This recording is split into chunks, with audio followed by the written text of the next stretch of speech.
자리가 많이 비었는데 바로 말씀을 전하도록 하겠습니다. 오늘 요절도 생략하겠습니다. 생략하고 다음 주로 연기하도록 하겠습니다. 이제 그동안 구약 성경부터 시작해서 성경 율독을 쭉 해오면서 지금 드디어 신약에 들어와서 공관복음에 들어왔습니다. 지난주에 예수님의 생애와 세례 요한에 관한 내용을 여러분들이 읽으셨을 것이고, 이번 주에는 그 이후의 내용에 대해서 우리가 읽게 됩니다. 그 중에서 오늘은 요한복음 6장에 있는 말씀, 특별히 여러분이 잘 아시는 오병이어의 기적, 이 말씀에 대해서 함께 생각하려고 합니다. 오늘은 추석 연휴입니다. 일반적으로 추석을 표현할 때는 풍성하다 혹은 넉넉하다 하는 이런 수식어들을 우리가 많이 씁니다. 실제로 달을 볼 때도 초승달이나 금음달보다는 보름달, 꽉 찬 보름달을 보면 우리가 훨씬 더 마음의 넉넉함과 풍성함을 느낄 수 있게 되지요. 그리고 이 추석에 이제 보름달 아래에서 모든 가족들이 다 함께 모여서 그 만찬을 나눌 때에 그 식탁도 참 풍성하지요. 이때는 아무리 가난한 집이라도 다 보니까 이것저것 열심히 음식을 많이 장만해서 그렇게 가족들과 풍성한 식탁에 교제를 나누게 됩니다. 어릴 때는 이런 풍성함이 굉장히 좋아서 날마다 추석이었으면 좋겠다, 이제 그런 생각을 많이 했었습니다. 근데 이제 종종 어른들은 추석 때 모여서 이런저런 이야기를 하면서 참 웃음의 꽃을 피우기도 하지만 또 이야기가 길어지다 보면 사는 삶이 참 힘들고 피곤하다, 이제 이런 그 대화를 하는 것을 어릴 때 많이 들었습니다. 어른들이 그렇게 하든지 이야기하든지 말든지 어린 저희들의 마음은 그냥 많이 먹어서 좋고 새 옷 입어서 좋고 풍성해서 좋고 그랬습니다. 근데 이제 나이가 들고 어른이 되면서 보니까 정말 그 어른들이 나누었던 그 대화가 무엇을 의미하는지 그런 것들을 피부에 와닿게 점점 느끼게 됩니다. 추석 때의 풍성함은 사실 대부분의 가정에서는 그때뿐이고, 추석이 끝나고 이제 일상으로 돌아가게 되면 마치 황량한 빈들에 서 있는 것처럼 결핍과 또 부족과 외로움과 그리고 또 때로는 그런 것들 때문에 긴장 속에서 살아가는 그런 정서들을 많이 느끼게 됩니다. 그래서 추석 때만 잠시 풍성함을 느끼고 그 외 다른 시간들에는 아마 경제적으로 어려운 분들은 훨씬 더 결핍을 상대적으로 많이 느끼는 그런 것이 추석 때의 풍성함이 아닌가 하는 그런 생각들을 해봅니다. 보름달이 늘 보름달이 아니듯이 초승달도 되고 금음달도 되고 그렇게 합니다. 그런데 우리 인생이 늘 한가위같이 이렇게 넉넉하고 풍성한 삶이었으면 참 좋겠는데, 그런데 이 추석을 마치고 돌아가면 역시 우리 일상의 삶은 초승달처럼 금음달처럼 뭔가 더 채워져야 우리가 만족스럽고 또 행복감을 느끼게 하는 이제 그런 결핍들, 부족함들을 우리가 많이 느끼게 됩니다. 자, 우리 인생을 이렇게 인생의 빈들이라고 생각한다면 이 빈들에서도 우리가 과연 풍성함을 누릴 수 있겠는가? 그러니까 추석 때 잠깐 누리는 그 풍성함이 아니라 지속적으로 계속해서 빈들에 살고 있는데도 불구하고 우리가 풍성함을 누릴 수 있겠는가? 오늘 말씀을 통해서 제가 여러분에게 드리려고 하는 것은 결론은 있다는 겁니다. 인생의 빈들에서도 우리는 풍성함을 누릴 수 있다. 이것이 오늘 말씀의 결론입니다. 오늘 본문에는 보면 저와 여러분들이 잘 아는 오병이어의 기적이 나옵니다. 마가복음에 보면 거기에 보면 이 기적이 일어난 현장이 빈들이라고 그렇게 분명하게 밝히고 있습니다. 이 빈들에서 약 5,000명의 무리가 굶주린 상태에 있다가 예수님께서 기적을 베푸셔서 보리떡 5개와 물고기 2마리 가지고 5,000명이 배불리 먹고 그것도 12광주리가 남는 이런 거짓말 같은 기적의 역사가 오늘 본문에 기록이 되어 있습니다. 대체 이런 기적이 어떻게 가능할 수 있을까? 도대체 인생의 빈들에서도 우리는 과연 풍성함을 누릴 수 있을까? 만약에 그럴 수 있다면 그 비결은 무엇일까? 오늘 그 비결에 대해서 두 가지로 말씀을 드리려고 합니다. 첫째, 빈들에서 풍성함을 누리는 비결, 첫 번째 비결은 생명의 떡이신 주님이 계시면 가능하다는 겁니다. 한번 따라합시다. 생명의 떡이신 주님이 계시면 가능합니다.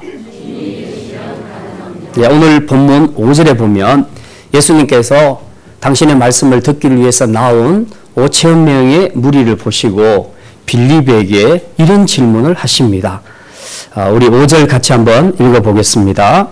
예수께서 눈을 들어 큰 무리가 자기에게로 오는 것을 보시고 빌립에게 이르시되 우리가 어디서 떡을 사서 이 사람을 먹이겠느냐 하시니. 빈들에서 5,000명의 양식을 제공해야 된다. 이런 미션, 이 미션이 과연 가능한 것인가? 예수님께서는 이것에 대한 질문을 먼저 빌립에게 던지십니다. 한번 생각해봐라. 이게 가능한 일이겠냐? 너 계산 잘하니까 한번 계산해봐라. 그래서 예수님께서 빌립에게 이런 질문을 던집니다. 이제 저희 교회는 이렇게 요 길만 넘어서면 다 먹자골목입니다. 그래서 외식하는 데는 전혀 부담이 없잖아요. 그냥 걸어가서 외식을 할 수 있습니다. 이 식당들이 이렇게 많은데 5,000명의 무리가 다 흩어져서 이 밀락동에 있는 먹자골목에서 먹는다 해도 제가 볼 때는 한 1,000명 정도 수용할 수 있을까? 정확하게는 계산 안 해봤지만 짐작컨대 그쯤 될 것 같습니다.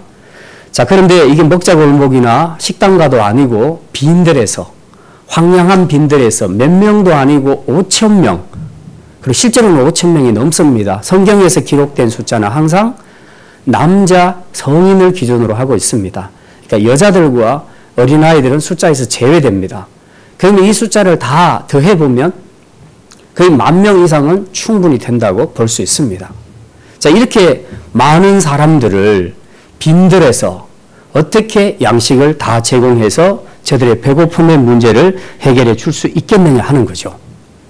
이 미션을 먼저 빌립에게 던져봅니다. 예수님께서. 그래서 빌립에게 던졌더니 수학적으로 계산이 아주 뛰어난 빌립이 순식간에 암산을 합니다.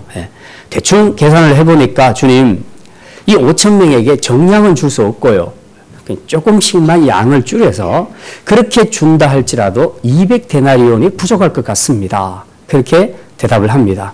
200데나리온이 도대체 얼마냐? 우리가 감을 잡기가 어려운데 한 데나리온이 당시에 특별한 기술이 없는 그 잡일을 하는 노동자들이 하루에 받는 품삯이 1데나리온이라는 겁니다.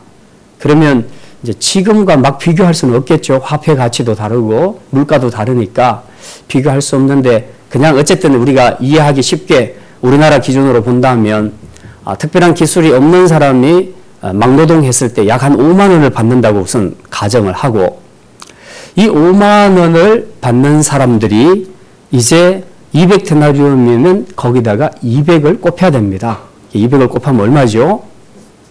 5만 원 곱하기 200은 2천만, 이제 1,000만 원이죠. 1,000만 원이 되겠습니다. 이 1,000만 원을 가지고 5,000명을 먹여야 되는 겁니다. 근데 계산이 잘 안 나와요. 왜냐하면은 요즘에 한 끼가 얼마죠? 싸게 먹어도 5,000원 잡읍시다. 근데 5,000원 잡으면 얼마입니까? 5,000원이 10,000명이 있다. 그러면은 5,000만 원이 필요하죠. 그죠? 5,000원씩 10,000명이 먹어야 되니까 5,000만 원이 필요합니다. 그러니까 지금 계산의 차이가 엄청나게 나는 거죠. 도대체 이 5,000만 원 또 어디서 가져올 것인가? 뭐 옆에 은행이 있는 것도 아니고 빈들에서 그 예수님이 뭐 얼마나 통장을 갖고 계셨는지는 모르겠지만 이게 과연 가능한 계산인가? 근데 일단 수학을 잘하는 빌립이 계산을 해냈습니다. 그리고 결론은 안 된다는 겁니다. 이걸 갖고 지고는 도저히 5,000명을 다 먹일 수 없다고 말합니다. 그런데다가 또 안드레의 그 보고를 보니까 더 확실하게 불가능하다는 것이 나옵니다. 자, 우리 9절을 한번 보겠습니다. 안드레는 무슨 보고를 예수님께 하고 있는가? 같이 읽습니다. 여기 한 아이가 있어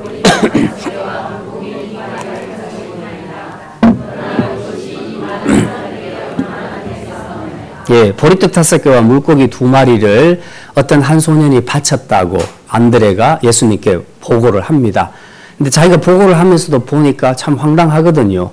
이거 갖고 5천 명의 입에 과연 누구 입에 풀칠을 하겠느냐 이 말이죠. 안드레가 지금 그렇게 말하고 있습니다. 만약 예수님이 여러분에게 질문하신다면 여러분은 어떻게 대답하시겠습니까? 아무개 집사야, 지금 이 5천 명을 어디서 어떻게 해서 먹일 수 있겠느냐?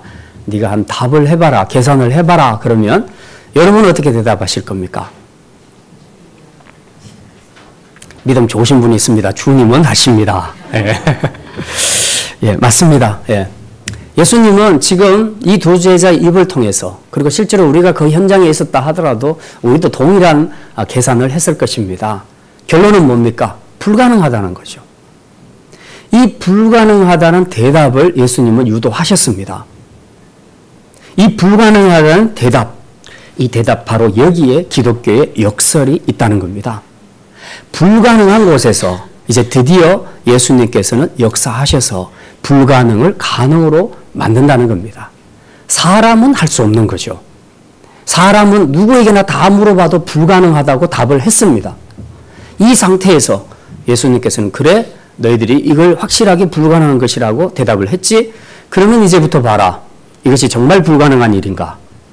그래서 예수님께서 이 불가능을 가능으로 바꾸는 기적을 행사하셨던 겁니다. 이게 바로 오병이어의 기적입니다. 이 기적을 통해서 이제 예수님께서는 당신 누군가를 지금 메시지를 전하고 있는 겁니다. 그게 뭐냐? 그냥 너희들이 필요할 때 떡 먹어라 이게 아니고 예수님은 바로 내가 너희들이 그렇게 고대하던 메시아고, 내가 돌로 떡을 만들 수도 있고 너희의 육신의 배까지 채워줄 수 있는 바로 그 하나님이다. 그러면서 동시에 예수님은 내가 곧 하늘에서 내려온 생명의 떡이다 라고 그렇게 말씀합니다. 진짜 예수님이 이걸 염두에 두고 말씀하셨는가? 우리 한 번만 확인해 보겠습니다. 6장 아까 우리 앞부분 읽었는데요. 예, 뒷부분을 우리가 잠깐 보겠습니다. 35절. 예, 6장 35절. 예, 같이 한번 읽겠습니다. 예수께서 이르시되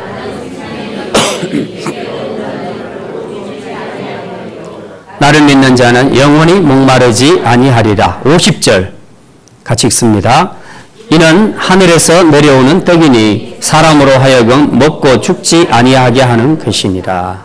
오병이어의 기적이 있고 난 다음에 제자들이 예수님께 이런저런 떡에 대한 질문을 많이 했습니다. 그랬더니 예수님이 하신 말씀이 이 35절과 50절의 말씀입니다. 핵심은 뭐냐? 내가 생명의 떡이다. 실제로 공급한 것은 육신의 떡을 줬습니다. 5천 명에게. 그러나 예수님이 이걸 주시면서 그 안에 들어가 있는 메시지는 나는 생명의 떡이다. 너희들의 육신만 사는 것이 아니라 너희의 영혼을 살려낼 수 있는 생명의 떡이다. 그래서 나를 먹는 자는 누구든지 영원한 생명을 얻게 될 것이다. 이 메시지를 지금 주고 있는 것입니다. 그래서 예수님께서는 지금 자신을 생명의 떡으로 그렇게 이 기적을 통해서 많은 사람들에게 보여주고 있습니다. 자, 우리가 이렇게 예수님께서 빈들에서 줄이고 있는 5천 명에게 육신의 배고픔의 문제를 해결해 주는 정도가 아니고 이제 이 땅에서 영적으로 죽어가고 있는 많은 사람들이 있는데 그 사람들에게도 동일하게 너희들이 나에게 오면 너희가 내가 주는 떡을 먹게 되면 너희는 영원한 생명을 얻게 될 것이다 하는 것을 1차적으로 말씀하고 계십니다. 그러므로 우리가 육신이든 또 영이건 우리가 사는 길은 생명의 떡이 되신 주님밖에 없는 줄 믿으시기를 바랍니다.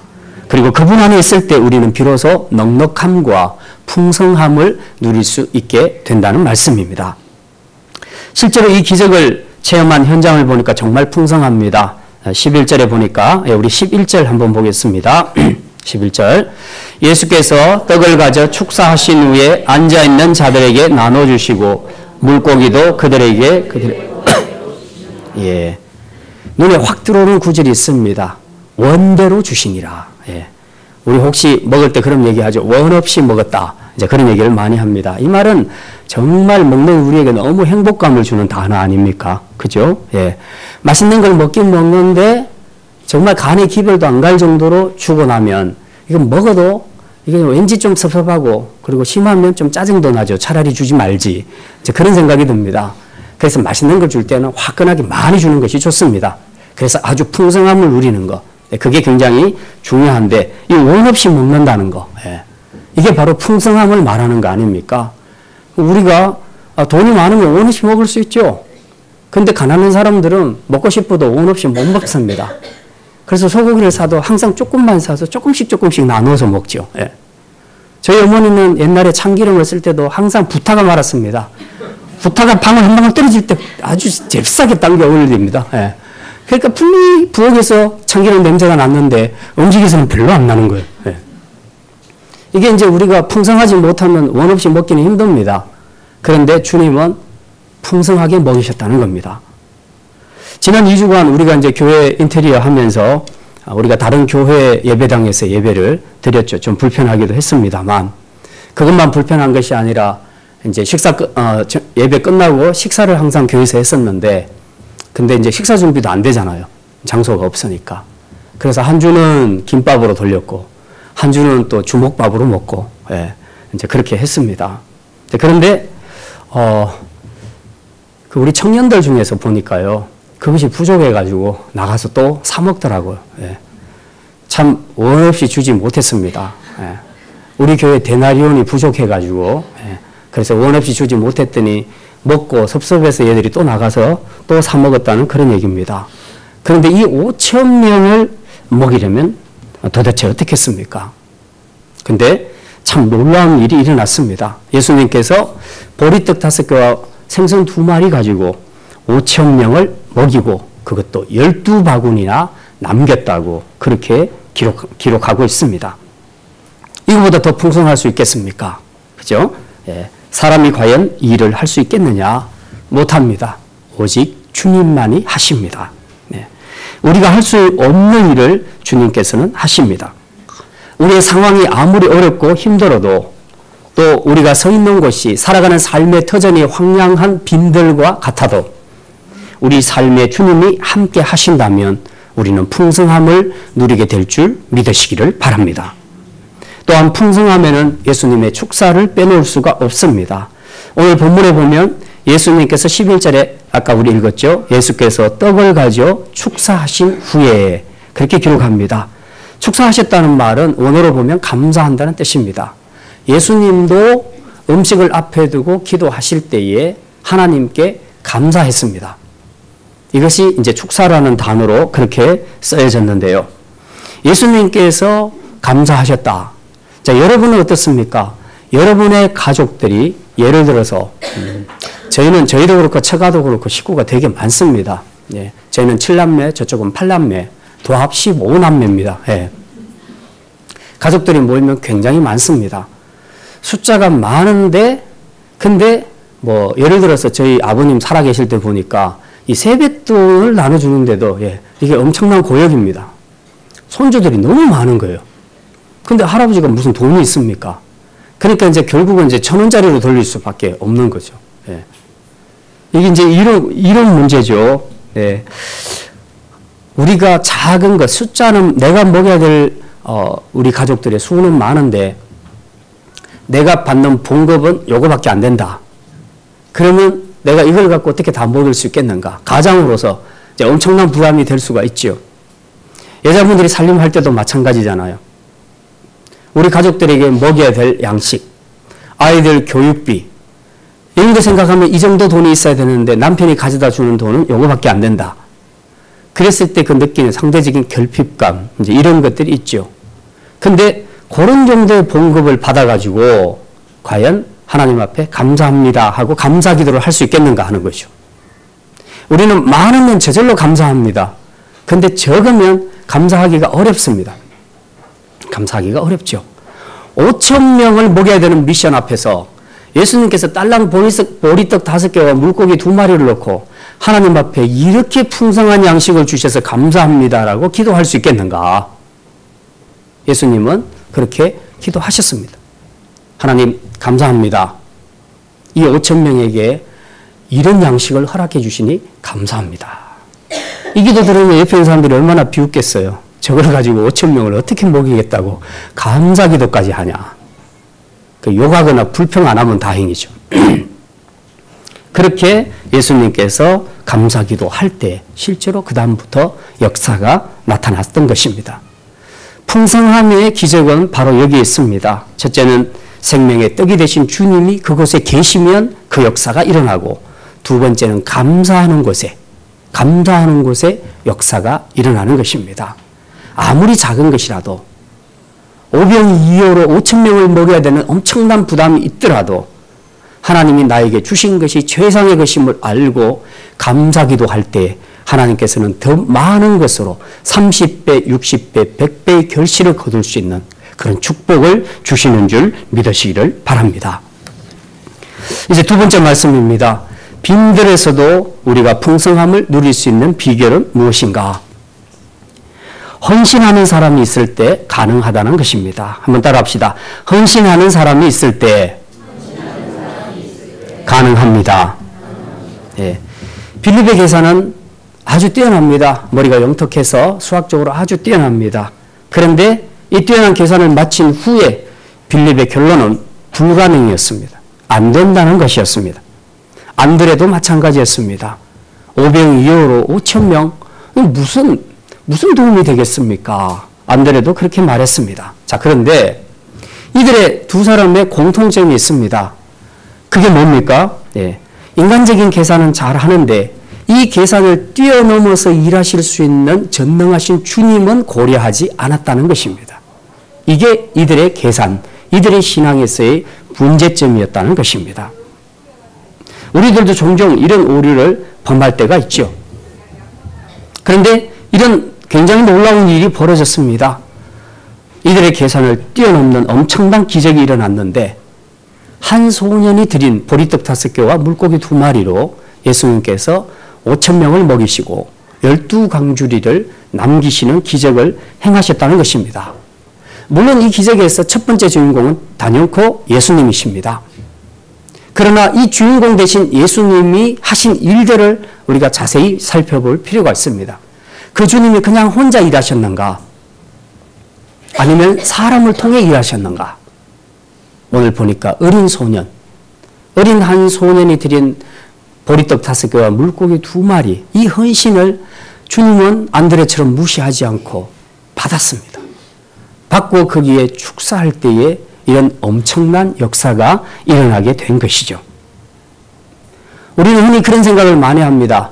믿음이 아주 좋으신 분들, 주님이 일하시면 우리가 일하는 것은 의미가 없습니다. 이렇게 표현하기도 합니다. 그게 무슨 말인지 마음은 제가 압니다. 그러나 정확한 표현은 아닙니다. 주님은 일하셔도 우리는 우리가 해야 할 일을 해야 합니다. 왜냐하면 주님은 혼자 일을 하실 수 있지만 많은 경우 주님께서 원하시는 기적의 사역, 주님께서 하시는 생명의 사역은 순종하는 사람, 헌신하는 사람, 충성하는 사람을 사용해서 그들을 통로로 사용해서 주님께서 역사를 이루어 가신다는 사실입니다. 그렇기 때문에 주님은 주님대로 일하시지만 결코 우리가 아무것도 하지 않아도 되는 그런 것은 아니라는 것이죠. 주님은 여전히 우리의 헌신과 우리의 믿음을 사용하기를 원하신다는 것입니다. 오늘 이 한 소년이 드린 헌신은 안드레의 말처럼 사실 별거 없습니다. 그냥 자기 몫의 양식이죠. 이건 한 사람 아니면 좀 나눠 먹어도 2-3사람이면 끝나는 양식입니다. 자, 지금 이 양식, 이것을 이 소년이 자기가 먹지 않고 주님 앞에 드렸다는 겁니다. 성숙한 어른도 아니고 그냥 소년입니다. 5천 명이 다 못 먹고 있는데 자기는 이걸 도시락 싸갖고 와서 지금 들고 있단 말이죠. 예수님의 강의를 듣다가 쉬는 시간에 적당히 봐서 저 뒤로 가가지고 몰래 떡을 먹고 생선을 먹을 수 있었습니다. 그렇게 먹어도 누가 욕할 수가 없어요. 자기 것이고 또 걔는 아직 어리니까. 누가 뭐라 하겠습니까? 어른들은 좀 그럴 수 있겠네요. 뒤로 몰래 가서 먹고 있으면 비겁한 사람, 배신자, 자기만 아는 사람. 뭐 이렇게 얘기하겠지만 애가 그렇게 먹는 것 갖고 뭐라고 하겠습니까? 자기 거 자기가 먹는데. 그런데 이 소년은 자기 몫을 내놨다는 겁니다. 그냥 이거 갖고 아이고 이거 드려봐야 5,000명 뭐 어떻게 하겠나 이런 생각이 아니고 그냥 내가 가지고 있으니까 일단 드립니다. 뭐 주님이 어떻게 하시는지 이걸 사용하십시오 하고 주님 앞에 드렸던 것입니다. 그랬더니 그 주님께서 이 아이의 헌신을 받으시고 여기에 축사하실 때에 5,000명을 먹이는 엄청난 생명의 역사, 그 풍성한 역사가 나타나게 되었다는 것입니다. 우리 교회가 몇 달 전에 또 비가 새가지고 공사를 했지요. 공사를 하면서 또 돈이 좀 많이 들어갔습니다. 어디가 새는지를 모를 때는 정말 깝깝합니다. 그런데 어쨌든 잘 마무리해서 이 공사를 했고 이 공사에 또 우리 성도님들이 많이 각자 자기 몫으로 헌금을 해 주셔가지고 문제가 잘 해결이 됐습니다. 근데 이제 최근에는 여러분이 보다시피 이 중 2층을 만들어냈고 그리고 1층도 교육관을 지금 공사에 들어갔습니다. 안팎으로 교회를 완전히 다 리모델링하는 이런 큰 작업을 하게 됐는데 이 일에는 지난번 방수 공사하고는 비교도 안 되는 엄청난 액수가 들어갑니다. 그래서 이제 이것 때문에 재직해서 조금 의논할 때 시간도 좀 길어졌지만 결론은 우리의 다음 세대를 위해서 우리가 어쨌든 마련을 해줘야 된다 이런 환경을 힘들어도 하자 하고 결론을 내고 이 일을 시작을 했습니다. 근데 이 건축이든 리모델링이든 제가 해보니까요. 항상 우리가 생각했던 그 액수보다 꼭 20, 30% 더 들어가더라고요. 예. 이번에는 제가 20, 30%를 더 잡았다고 생각하고 예산을 했는데 거기서 또다시 20, 30%가 또 붙더라고요. 예. 그리고 이 일을 시작하니까 그러네요. 이거 하다 보니까 저 구석에 또 고장난 게 있어. 그걸 고치고. 그리고 돌아서니까 저기도 또 있어요. 그러니까 이제 아유 이거 한꺼번에 다 해결해야 되겠다 라고 생각을 하니까 견적이 상당히 많이 나오는 겁니다. 처음 시작할 때는 그냥 장소만 확보해주고 큰 문제가 되는 것만 고쳐주기로 했는데 이게 하다 보니까 그게 그렇게 되지가 않더라고요. 그래서 이제 고민을 많이 했습니다. 그래서 두 가지를 생각을 했죠. 첫 번째는 우리 지금의 형편에 맞게 그냥 큰 문제만 해결해주고 공간만 만들어주자. 이제 이게 1안이었고 2안은 기왕이 한 김에 그동안 문제됐던 것 다 한번 고쳐보자. 그렇게 해서 이제는 좀 잊고 다 잊어버리고 애들 신앙교육에만 전념해보자 하는 그런 겁니다. 이게 2안인데 여기에 추가되는 금액이 상당하더라고요. 보니까. 그래서 이제 제가 진행하다가 계속 고민을 했습니다. 1안으로 갈 건가 2안으로 갈 건가 고민을 하다가 거의 마지막 대목에 가서 그래 형편대로 하자. 2안으로 가자. 그리고 막 결정을 하려는 순간에 어떤 한 집사님이 그 차액만큼을 본인이 헌금하겠다고 하셨습니다. 어떻게 아멘이 안 나오십니까? 예.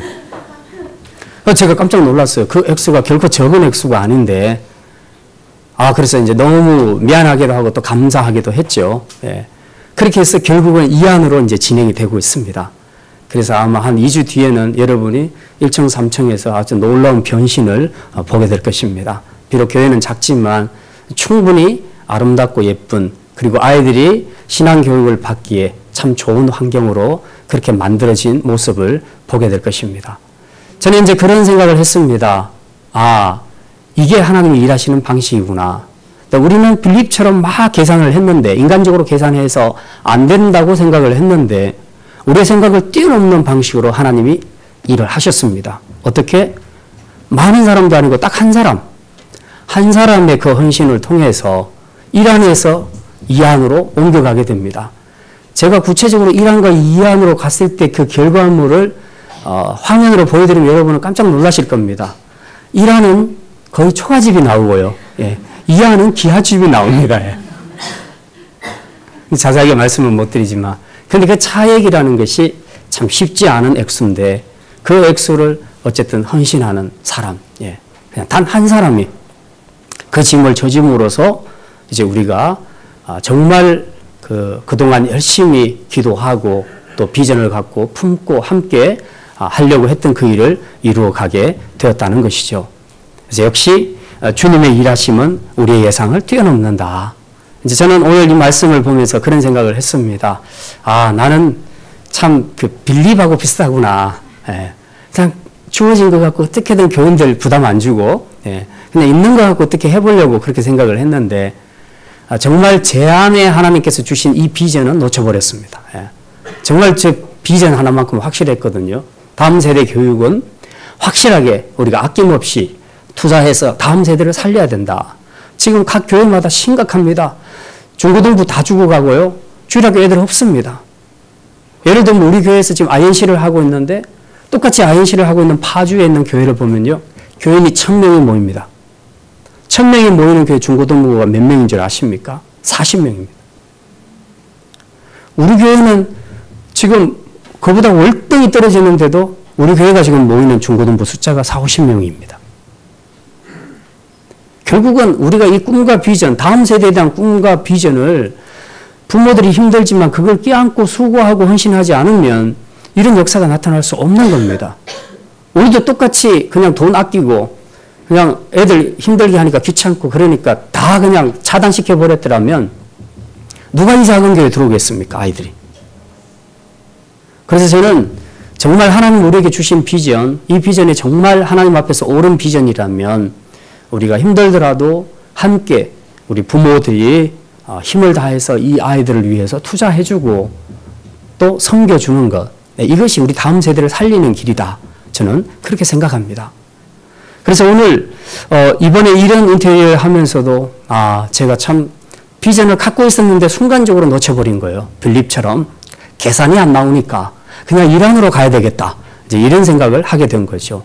근데 하나님께서는 저보다 훨씬 믿음이 좋은 집사님을 통해서 이렇게 이안으로 갈 수 있다는 것을, 그리고 주님이 그 사람을 사용해서 참으로 우리가 예상을 뛰어넘는 그런 역사를 이루어 갈 수 있다 하는 것을 우리에게 보여주셨습니다. 참 감사한 일이죠. 이쯤 되면 누군지 궁금하지 않습니까?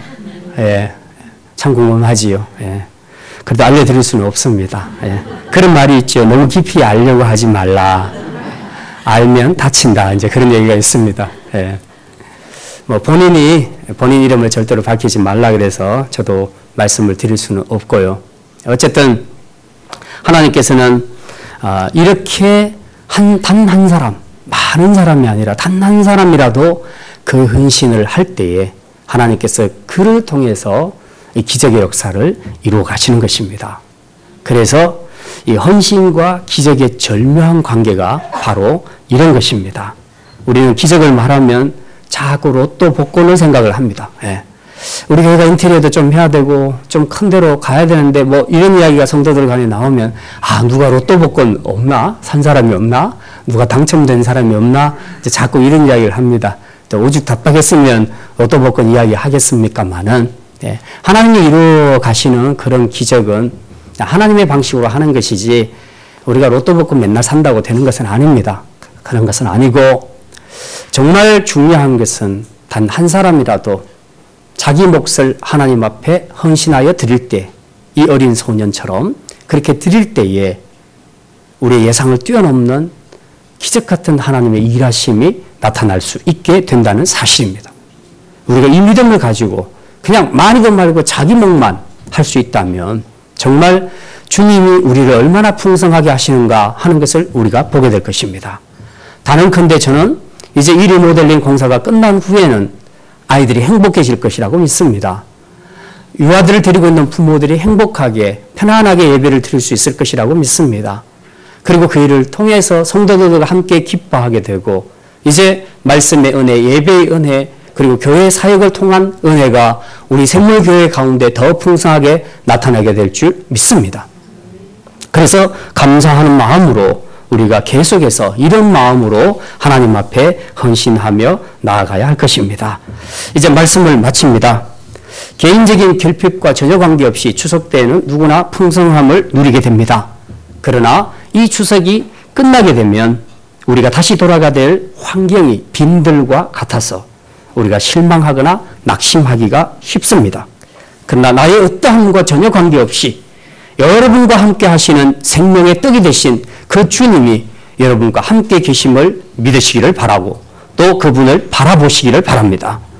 그리고 그분이 주신 비전 때문에 자신의 것을 아낌없이 헌신하여 드릴 수 있는 바로 그 헌신자, 단 한 사람이라도, 단 한 사람의 헌신자를 통해서도 하나님은 기적을 행할 수 있다 하는 것을 믿으시고 이제 우리의 예상을 뛰어넘는 역사를 이루실 그 하나님을 바라보면서 주님, 이제 내가 작지만 어린아이처럼 나의 오병이어를 주님 앞에 드립니다.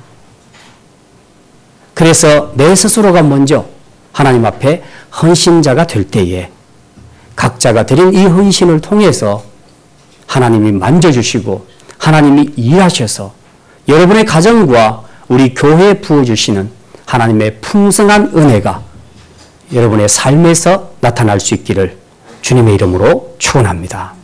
기도합니다. 사랑의 주님, 그렇습니다. 우리가 하나님의 역사를